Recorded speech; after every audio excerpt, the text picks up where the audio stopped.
அப்போஸ்தலர் 18:26 வாசியுங்கள். வேகமா வாசி. ஜெபமாலயத்தில் தைரியமாய் பேச தொடங்கின போது ஆக்கிலாவும் பிஸ்கிலாவும் அவன் பேசுகிறதை கேட்டு அவனை சேர்த்துக் கொண்டு தேவனுடைய மார்க்கத்தை அதிக திட்டமாய் அவருக்கு விவரித்து இன்னும் அதிக. இதெல்லாம் எங்க இருந்து படிக்கிறாங்க அப்படின்னா பவுல், அதாவது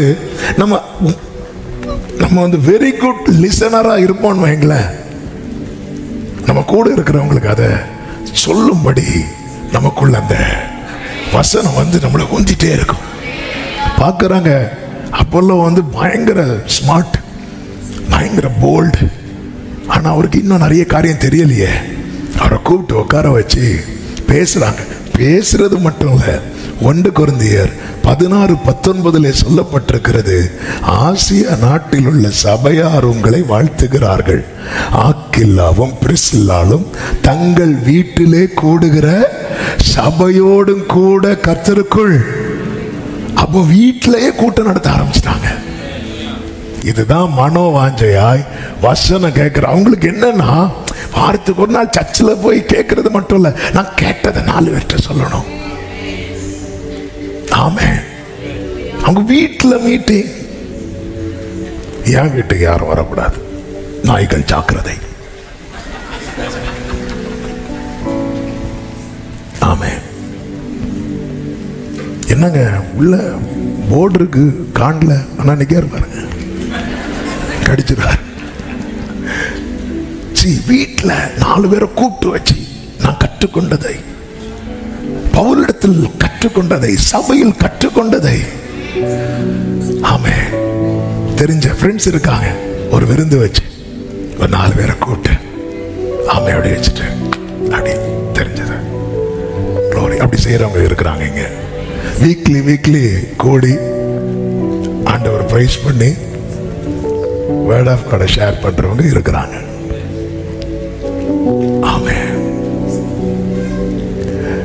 நல்ல வசனம் கேட்கணும். அதாவது நம்ம சுற்றி யார் இருக்கணுங்கிறத நம்ம டிசைட் பண்ணணும். என்னை சுற்றி யார் இருக்கணுங்கிறத டிசைட் பண்ணணும்.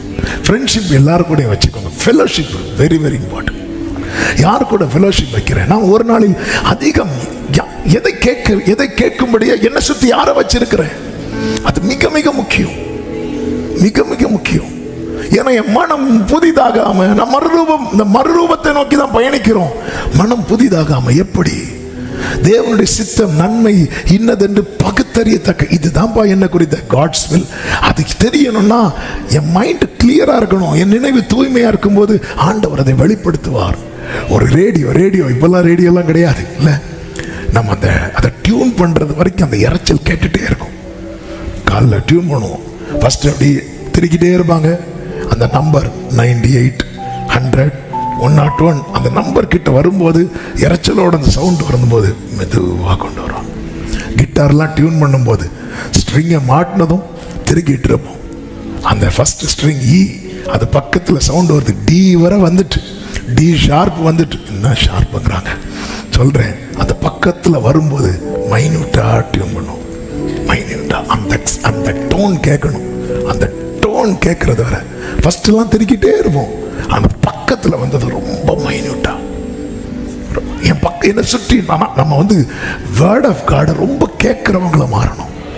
நம்முடைய டைம் பாஸே அதுவாக தான் இருக்கணும். டைம் பாஸே அதுவாக தான் இருக்கணும். ஆமே, ஓவர் அடிக்குது, ஒரு செய்தி கேட்போம். ஆமே, அல்லேலூயா.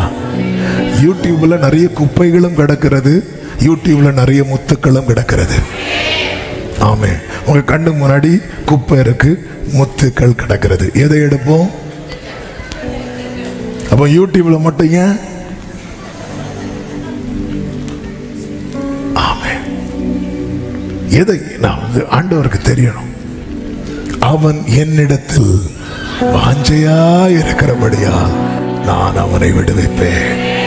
அவன் என் நாமத்தை அறிந்திருக்கிறபடியா நான் அவனை உயர்ந்த அடைக்கலத்தில் வைப்பேன். நீடித்த நாட்களாய் நான் அவனை திருப்தியாக்கி என் ரட்சிப்பை அவனுக்கு காண்பிப்பேன். ஆபத்தில் நானே அவனோடு இருந்து. ஆமென் சொல்லுங்க பார்க்கலாம். உங்களை சுத்தி இருக்கிறவங்க ரொம்ப முக்கியம். உங்க விசுவாசத்தை விட்டு உங்களை வழியும் போகிற அதெல்லாம் வந்து ரொம்ப கேட்காதீங்க. ஆமென்.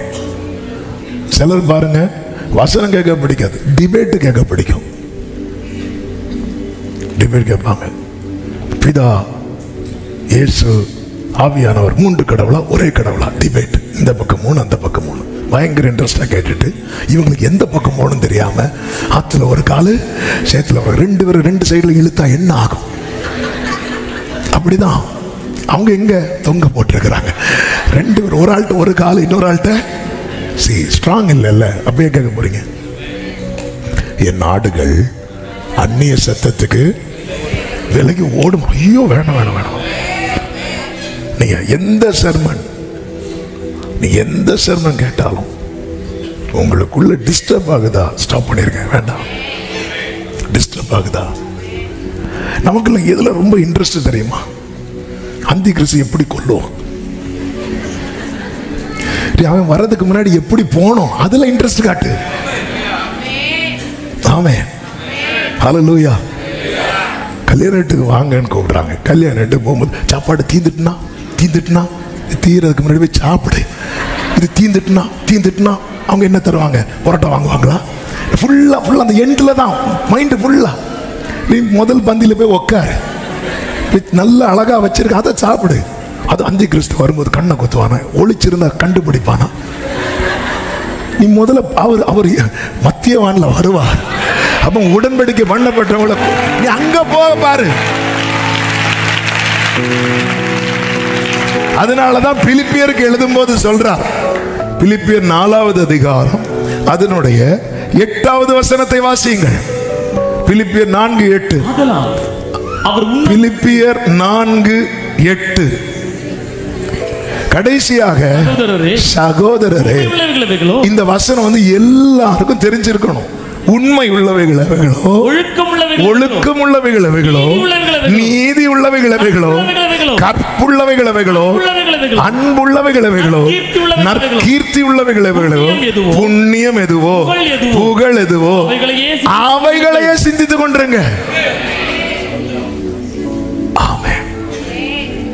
ஹல்லேலூயா. இதுதான் முக்கியம். இதுதான் நம்ம வாழ்க்கையை பாதிக்கக்கூடியது. இதுதான் நம்ம வாழ்க்கையை பாதிக்கக்கூடியது. ஆமென். எல்லாம் அறியக்கூடாதுன்னு சொல்லல, நான் சொல்றது தவறா எடுத்துக்க கூடாது. ஆனா நம்முடைய கவனத்தை வந்து அப்படி அதுக்கு மேல தூக்கி வச்சிடுறோம். ஹல்லேலூயா. ஹல்லேலூயா. இப்போ ரீசெண்டா ஒன்று பரவிட்டு இருக்கு. என்னன்னா, இந்த சோப்பு ஆடை பலி செலுத்திட்டு ஆண்டர் மதர், நீ பலி செலுத்துறியா? நீ பலி செலுத்துறியா? உனக்காக நான் பலியானேன், அதை நீ பார்க்கறியா? அதெல்லாம் எனக்கு முக்கியம் கிடையாது. எங்களுக்கு எதுதான் முக்கியம் தெரியுமா? அந்த சோப்பாடு உனக்காக கடைசி சொட்டு ரத்தம் வர சிந்தி உனக்காக பலியானி, அதையே பார்க்க மாட்டேங்கிற. நமக்கு அதெல்லாம் வந்து நமக்கு இன்ட்ரெஸ்டா இல்லை. நமக்கு இதெல்லாம் இன்ட்ரெஸ்டா இருக்கு. வேதத்தில் சொல்லப்பட்டது நடக்கும். ஏன்னா இது சத்திய வார்த்தைகள். இதுல ஒரு எழுத்து கூட மாறாது. இன்னைக்கு நடக்கிறது சொல்லப்பட்டவைகள், நாளைக்கு நடக்க போகிறதும் சொல்லப்பட்டவைகள். ஆமென். ஆனா நமக்கு என்னன்னா, நாம் மறுரூபமாவதற்கு தேவையானது மேல நம்முடைய கவனத்தை வைக்க மாட்டேங்கிறோம். ஹல்லேலூயா. ஹல்லேலூயா. என்னங்க, கோவிட் வந்துட்டாமே, பைபிள்ல சொல்லியிருக்கு தெரியுமா? பைபிள்ல சொல்லியிருக்கு. இல்லைன்னு யாரு சொன்னா? எல்லாமே பைபிள்ல சொல்லியிருக்கு. நாம என்ன செய்யணும்? ஆண்டவர் என்ன சொல்லுவார் தெரியுமா? ஒருவன் உங்களை வஞ்சியாதபடி. கடைசி காலத்தில் நடக்கிறதெல்லாம் அவர் சொல்லிட்டு இருக்கும் போதே சீஷர்களுக்கு வார்னிங் கொடுத்துட்டு இருக்கிறார், வஞ்சியாதபடி. அப்ப நான் எதுல கவனம் பண்ணணும்? நான் வஞ்சிக்கப்படக்கூடாது. சொல்றார், பூமி எதிர்ச்சி உண்டாகும், யுத்தங்கள் உண்டாகும் சொல்லும் போதே சொல்றார். இங்க பாரு, நிறைய பேர் சொல்லுவாங்க கிறிஸ்து அங்க இருக்கிறார் இங்க இருக்கிறான்னு சொல்லுவான். ஓடிடாத, விழித்திருங்கள்.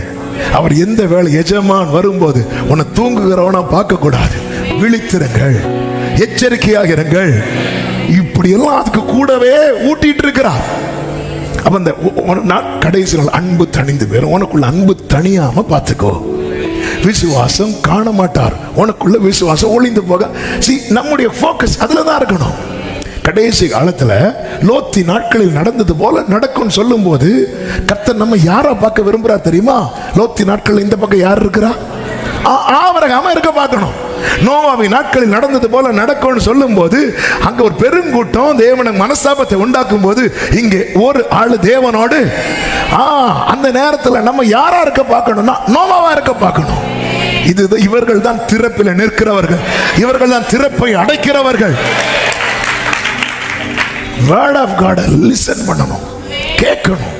கேட்க கேட்க கேட்க ஒரு 4 பேரை நாம ஒவ்வொரு ப்ரொஃபஷன்லையும் நிறைய இப்போ வந்து ஐடி டிபார்ட்மெண்ட் இருக்கு, அதுல நிறைய ப்ரேயர் ஃபெலோஷிப் வச்சு ப்ரேயர் நடத்துறாங்க. டாக்டர்ஸ் ஃபெலோஷிப் இருக்கு. எல்லாருமே அதாவது அவங்களுக்கு முடிஞ்சதெல்லாம் பண்ணிட்டு இருக்கிறாங்க.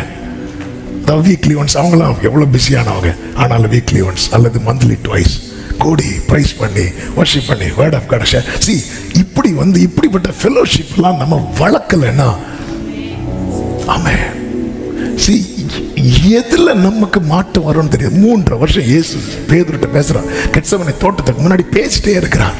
பேதுரு திருந்தல, ஒரு சேவல் கூவனம் திருந்தாரு. பார்த்தீங்களா, எங்க நமக்கு மாற்றத்துக்கான அந்த வார்த்தையை வைத்திருப்பாருன்னே தெரியாது. அதனால தான் கேட்டுட்டே இருக்கணும், கேட்டுட்டே இருக்கணும். ஆமென். இன்னைக்கு அட்லீஸ்ட் 2 பாயிண்டாவது பேசணும்னு நினைச்சேன். அல்லேலூயா. வசனத்தை கேட்கணும். வீட்டில் சும்மா வசனத்தை போட்டு விடுங்க.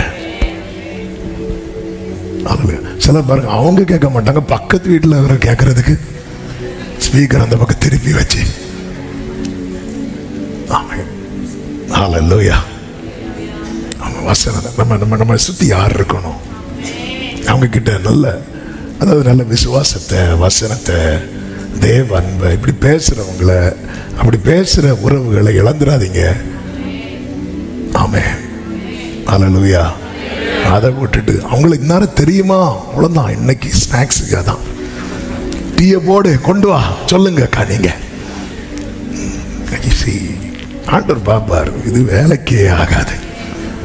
ட்ராக்லயே இல்லைங்க. நம்ம லைட்டா அந்த ரன்னிங் ரேஸ்ல எல்லாம் ஓடும் போது ஐ திங்க் ஷைனி வில்சன் நினைக்கிறேன், ஏஷியாவிலையா ஏஷியா கேம் நினைக்கிறேன், அவங்க ஃபர்ஸ்ட்னு சொல்லிட்டு டிக்ளேர் பண்ணி ஓன்னு சொல்லிட்டு, ஆனா திருப்பி ரீப்ளே பண்ணி பார்க்கும்போது அவங்க காலு லைட்டா டச் பண்ணிட்டு வந்துச்சு, கொடுத்தத வாங்கிட்டாங்க. ஒரு உலகமே இப்படி பார்க்கும்போது ஆமென், அவர் பார்க்கிறார். ஹல்லேலூயா. பைபிளை ரீட் பண்ணுங்க, பைபிளை கேளுங்க. 3வது, எம்ப்ரேஸ் தி ஸ்கிரிப்சர், வேதத்தை தழுவுங்கள். இதுதான் சத்தியம் என்று அறிந்த பிறகு மாயையை பற்றி கொள்ள தொடராதிருங்கள். இதுதான சத்தியம். தெரிஞ்சிட்டுல. ஆமே. ஒரு பாத்திரத்துல பால் இருக்கு, இன்னொரு பாத்திரத்துல விஷம் இருக்கு. சொல்றாங்க, ஏய் என்ன குடிக்க போற?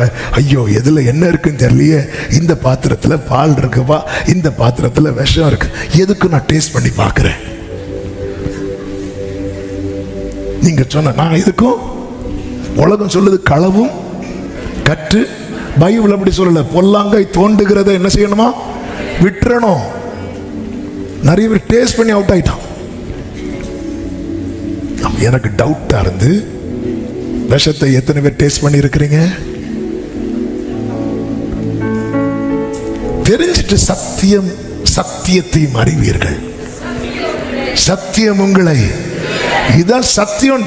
பவுலுக்கு தெரியல, பவுலுக்கு தெரிஞ்சதும் அடுத்த வேர்டு, நான் என்ன செய்ய சித்தமா இருக்கிறேன், நான் என்ன செய்ய சித்தமா இருக்கிறேன். வேதத்தை தழுவுங்கள். வெளிப்படுத்தல் 1:3 என்ன சொல்லப்பட்டிருக்கிறது? வாசியுங்கள் வேகமாக. இந்த தீர்க்கதரிசன வசனங்களை வாசிக்கிறவரும் கேட்கிறவர்களும். அப்போ வெளிப்படுத்தின விசேஷம் எழுதும் போது ஆரம்பத்தில் எப்படி சொல்லப்பட்டிருக்கிறது? இதை வாசிக்கிறவனும் கேட்கிறவர்களும், இதில் எழுதியிருக்கிறவர்களை கைக்கொள்ளுகிறவர்களும், எழுதியிருக்கிறவைகளை கைக்கொள்ளுகிறவர்களும் காலம் சமீபமாய், இப்படிதானே சொல்லப்பட்டிருக்கிறது. இனி வெளிப்படுத்தல் 22:7 வாசிங்க. இதோ சீக்கிரமாய் வருகிறேன், இதோ சீக்கிரமாய் வருகிறேன். புத்தகத்தில் உள்ள தீர்க்கதரிசன வசனங்களை கைக்கொள்ள. இங்க வாசிக்கிறவன் இல்ல, இங்க கேட்கிறவன் இல்ல. நம்முடைய ஆரம்பத்தில் நீ முதல்ல வாசி அப்படிங்கிறார், அப்புறம் கேளு அப்படிங்கிறார். ஆனா நாலு சமீபமாக ஃபில்டர் பண்ணிட்டு வராரு. இப்போ ஒரு கூட்டம் இன்டர்வியூ ஃபர்ஸ்ட் ரவுண்டு வாசிக்கிறவெல்லாம் செலக்ட், செகண்ட் ரவுண்டு கேட்கிறவெல்லாம் செலக்ட், ஃபைனல் ரவுண்டு கை கொள்ளுகிறவர்கள், கை கொள்ளுகிறவன். வாசிக்கிறவங்க நிறைய பேர், கேட்கிறவங்கள நிறைய பேர். கை கொள்ள ஆண்டவர் இப்போ வாசிக்கிறவங்க எழுதுனீங்க, அது ஒன்று இன்னும் உள்ள கொண்டு வருவதற்கு. நம்ம ஃபர்ஸ்ட் ரவுண்டு செலக்ட் ஆகிட்டு நம்ம அடுத்த ஆளை இன்டர்வியூ எடுக்கிற மாதிரி ஒரு பில்டப் கொடுப்போம். ஆமென். சொல்லிட்டு தான் கீழே சொல்லுகிறார், அதனுடைய 11வது வசனம், அநியாயம் செய்கிறவன் இன்னும் அநியாயம் செய்யட்டும், இன்னும் அசுத்தமா இருக்கட்டும், பரிசுத்தம் உள்ளவன். அடுத்த வார்த்தை, இதோ சீக்கிரமாய் வருகிறேன், அவன் அவனுடைய கிரியைகளின்படி அவன் அவனுக்கு நான் அளிக்கும் பலன் என்னோடு கூட வருகிறது. கைகளை உயர்த்தி ஹல்லேலூயா. ஆமென். பிரசங்கி 3:17 சொல்லப்பட்டிருக்கிறது, சகல எண்ணங்களையும் சகல செய்கைகளையும் நியாயம் தீர்க்கும் காலம் இனி இருக்கிறபடியால் சன்மார்க்கனையும் துன்மார்க்கனையும் தேவன் நியாயம் தீர்ப்பார் என்று. ஆண்டவர் செய்கைகளை மட்டுமல்ல நியாயம் தீர்க்கிறவர், எண்ணங்களை நியாயம் தீர்ப்பாரா? அதாவது நான் ஒரு காரியத்தை செய்யறதும் அவருக்கு ஒண்ணுதான், அந்த காரியத்தை நினைக்கிறது ஒண்ணுதான். அதனாலதான் இயேசு சொன்னார், ஆமா, நீ ஒரு ஸ்திரீயோடு தப்பு பண்ணா விபச்சாரம் என்று பழைய ஏற்பாட்டில் சொல்லப்பட்டிருக்கிறது அல்லவா? நான் உங்களுக்கு சொல்லுகிறேன், ஒரு பெண்ணை இச்சையோடு பார்த்தாலே, அப்போ ஆண்டவரை பொறுத்த வரைக்கும் ஒரு காரியத்தை செய்யறது எப்படியோ அப்படி அந்த காரியத்தை நினைக்கிறது. நம்ம பிறருக்கு தீங்கு செய்ய மாட்டோம், ஆனா தீங்கு நினைப்போம். கொலை செய்தால் மட்டுமல்ல, கொலைபாதகன் என்று பரலோகம் எழுதுகிறது, தன் சகோதரனை பகைக்கிறவன். தெரிஞ்சா ஒழுங்கா சொல்லணும், இல்லைன்னா ஆமென்னு சொல்லிட்டு அமைதியா இருக்கணும். மனுஷன் கொலைபாதகனா இருக்கிறான். ஆமென். சகோதரனை நம்ம பகைக்கிறோம். ஆனா நான் ஒண்ணு சிலப்பா, அவன் என்ன அடிச்சான், நான் வந்து அவனை அடிக்கவே இல்லை. ஆனா அவங்க பிரதர் வரார், கல்யாண வீட்டில் சாப்பிட்டு உங்க பக்கத்துல சகோதரன் இருக்கிறது தெரியாது, அந்த குலைக்கிற வேகத்துல திடீர்னு இப்படி சாப்பிட்டுட்டு பக்கத்து இலையில என்ன வச்சுன்னு பார்த்துட்டு ஆளை பார்த்ததும் மூடிட்டு இலையோட தூக்கிட்டு போயிடுவாங்க. அது வேற. அவங்க போற சர்ச்சுக்கு நான் போக மாட்டேன், ஆண்டவர் வர சர்ச்சுக்கு நான் வரணும் அப்படி பார்க்குறோமா? அதெல்லாம் கிடையாது. அவர் வாராரா எங்க? நானும் இப்படிதான். சகரியா உள்ள போய் நின்னாரு, திடீர்னு வந்துட்டாரு. வந்தோடனே நெஞ்சு பக்கு பக்குன்னு இப்படிதான் அடிக்க போகுது நிறைய பேருக்கு. ஹலோ, என்ன உறக்கம்? ஆண்டவரே நீங்க தான். அதாவது டெய்லி தூதன் விசிட் பண்றதா இருந்தா சகரியா பயப்பட வேண்டிய, ஏன்னா அது இருண்ட காலம் என்று சொல்லப்பட்டிருக்கிறது. ஒரு எந்த தொடர்பும் இல்லை, ஆனா அவர் சைட்ல கிளீனா இருக்கிறார். இதாங்க ஆமென். தேடுறது உண்மையானா கண்டிப்பா தென்படுவார். இருண்ட காலத்திலே தென்பட்டாரே. ஆமென் சொல்லுங்க பார்க்கலாம். திடீர்னு வந்து நிக்கிறார் தூதன். இவர் பயந்து, என்ன ஆண்டவரே, ஹல்லேலூயா. ஆமென். எண்ணங்களை, எண்ணத்தை கொஞ்சம் யோசித்து பாருங்க. அந்த பரிசேயன் ஜெபம் பண்ணால அவன் செய்கையை மட்டும் பார்த்தார்னா நீதிமான்கிற அவார்டு கொடுத்துட்டு போயிருப்பார். ஆனா எண்ணத்தை நியாயம் தீர்த்தார் பாருங்க. என் மனம் புதிதாகணும். அதுக்குதான் அப்போஸ்தலனாகிய பவுல் சொல்லுகிறார் 2 கொரிந்தியர் 10:5, அவைகளால் நாங்கள் தர்க்கங்களையும் தேவனை அறிகிற அறிவுக்கு விரோதமாய் எழும்புகிற. இந்த வேர்டு ரொம்ப முக்கியம். தேவனை அறிகிற அறிவுக்கு விரோதமா எழும்புகிற எல்லா மேட்டிமையையும் நிர்மூலமாக்கி எந்த எண்ணத்தையும் கிறிஸ்துவுக்கு கீழ்ப்படிய. எப்படி எண்ணத்தை கிறிஸ்துவுக்கு கீழ்ப்படிய சிறைப்படுத்தணும்? தேவையில்லாத எண்ணங்கள் எழும்பும் போது உடனே பவுல் என்ன பண்றாருன்னா, சிலுவையில் அறையப்பட்ட இயேசுவை நினைக்கிறார். ஒன்ன மறக்கணும்னா இன்னொன்னு நினைக்கணும். அதுலதான் அவர் ரொம்ப ஜாக்கிரதையா இருக்கிறார். இப்ப இயேசு உள்ள வந்துட்டார்னாலே மத்த எல்லாமே அடி வாங்கிரும். நம்ம ஒன்ன நினைச்சு அந்த நினைச்சது நிறைவேற்றினதுக்கு அப்புறம் தான் ஜீசஸ் அப்படிங்கிறோம். 3 தடவை மறுதளிச்சதுக்கு அப்புறம் தான் இயேசு சொன்ன வார்த்தைகளை நினைத்து. எந்த எண்ணங்களையும் கிறிஸ்துவுக்கு உடனே ஒரு தவறான ஒரு எண்ணம் போகுதா, ஏசப்பா அப்படி உடனே அவரை நினைக்கணும். சங்கீதம் 77 நீங்க வீட்டில் போய் படிங்க. அப்படிதான் ஓவர் கம் பண்றார். வாக்குத்து தான் அவ்வளவுதானா, முடிஞ்சுதா? அப்படிப்பட்ட நெகட்டிவான காரியங்கள் உள்ள வர வர வர வர ஓ இது என் பலவீனம், நான் பூர்வ நாட்களை நினைக்கிறேன், உங்களுடைய செய்கைகளை எல்லாம் தியானிக்கிறேன், ஆண்டவர் செய்ததெல்லாம் நினைக்க ஆரம்பிக்கிறான். எங்கிறது என்ன தூக்கி எடுத்தார்? அவர் மட்டும் தூக்கி எடுக்கலன்னா இந்த பவுல் எப்படி நினைச்சிருப்பார் தெரியுமா? பவுலின் காலத்துல தானே, அதே பீரியட்ல தானே ஏரோது அடிச்சாரு. ஏரோது யாக்கோபு கொலை செய்யப்பட காரணமானவன், பவுல் ஸ்தேவான் கொலை செய்யப்பட காரணமானவன். அப்ப பட்சபாதம் இல்லாம அடிச்சிருக்கணும்னா 2 பேரையும் தூக்கி இருக்கணும். ஏரோதை அடித்தார், அவன் புழுத்து செத்தான்.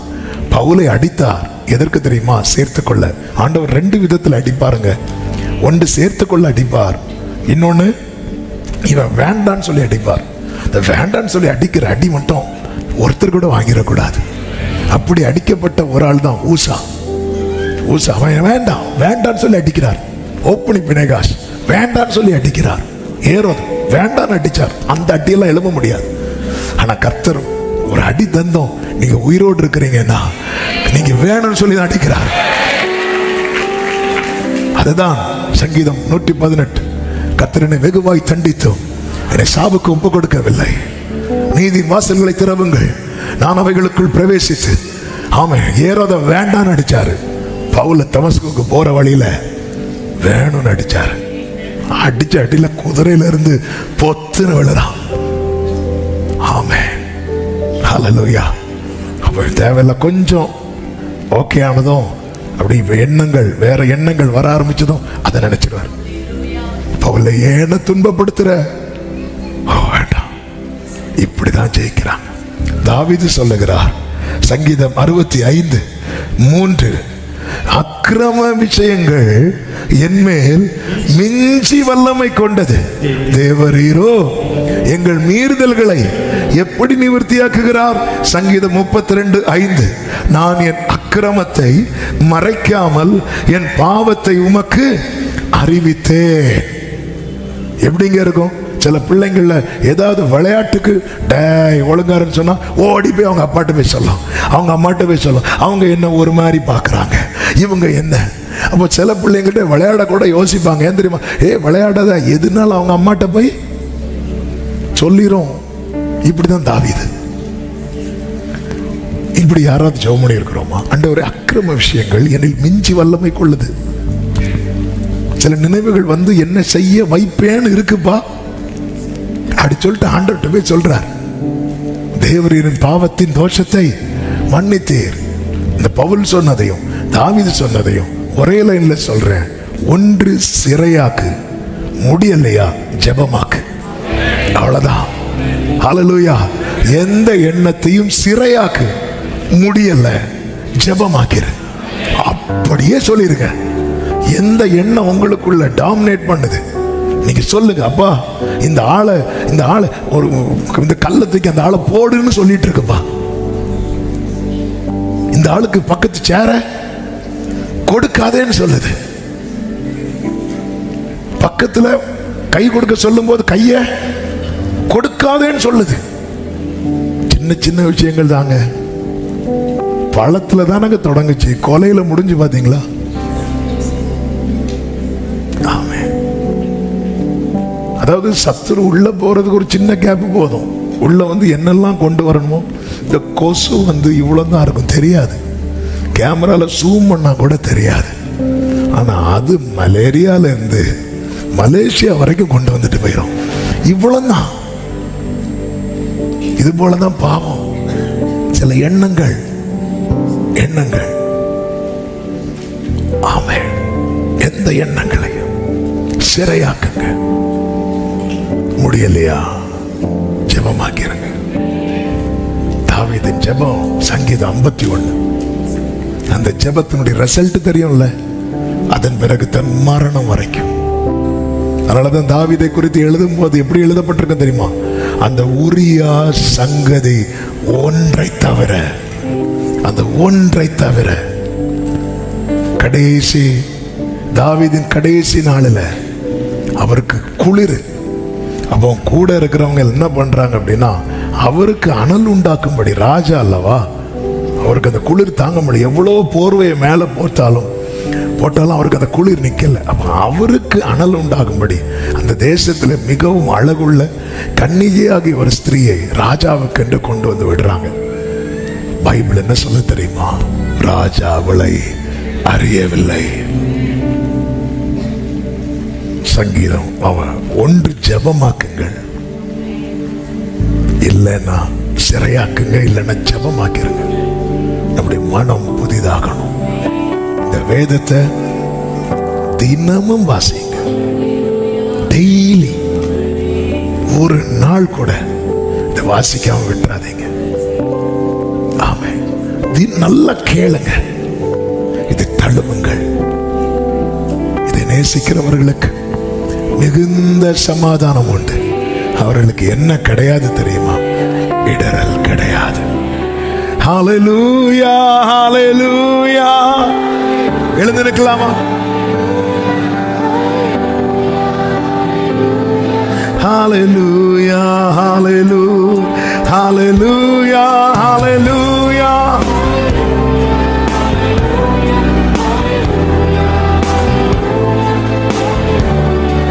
தேவசேனை வானம் மீது கோடி கோடியாக தோன்று, பல கோடி தீரல் கூடி குகை தேடி மேகம் ஓடும்.